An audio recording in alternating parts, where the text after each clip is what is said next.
আরম্ভ হবার পর থেকেই আলোচনাতে জায়গা করেছিল স্টার জলসার জনপ্রিয় ধারাবাহিক গৃহপ্রবেশ। রাজ চক্রবর্তী প্রোডাকশনের এই ধারাবাহিকটি প্রথমেই বাজিমাত করেছিল তা নয়, তবে আস্তে আস্তে রাত 8:30টার সময়ে অপ্রতিরোধ্য হয়ে ওঠে উষসী রায় অভিনীত এই ধারাবাহিকটি। এত বছর বাদে ধারাবাহিকে ফিরেছিলেন উষসী রায়, আর তাতে এত সাফল্য। সব নিয়ে গৃহপ্রবেশ সগৌরবে এগিয়ে চলছিল, কিন্তু হঠাৎ দুঃসংবাদ ধারাবাহিকের দর্শকের জন্য।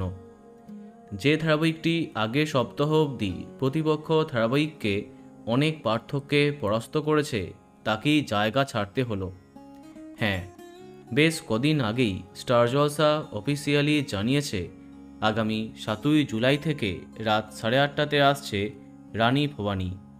তাই দর্শকের কৌতূহল ছিল কোথায় যাবে গৃহপ্রবেশ। যেহেতু টিআরপিতে অনেকটা এগিয়ে ছিল, তাই দর্শকেরা অনুমান করেছিল হয়তো সন্ধ্যের দিকে আসবে গৃহপ্রবেশ। কিন্তু না, যেমনটা বলেছিলাম সেটাই হয়েছে।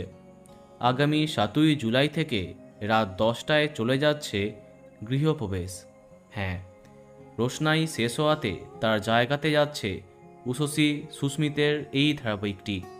কিন্তু একটা জনপ্রিয় ধারাবাহিককে এইভাবে রাতের দিকে পাঠিয়ে দেওয়াতে আঘাত পেল দর্শক। নিঃসন্দেহে এরপরে অনেক কমে যাবে এর টিআরপি। তো বন্ধুরা, এখন তোমার কি মন্তব্য কমেন্টে জানাতে পারো। আর এই রকমই আরও অনেক ভিডিও পেতে সাবস্ক্রাইব কারেন্ট বস। ধন্যবাদ।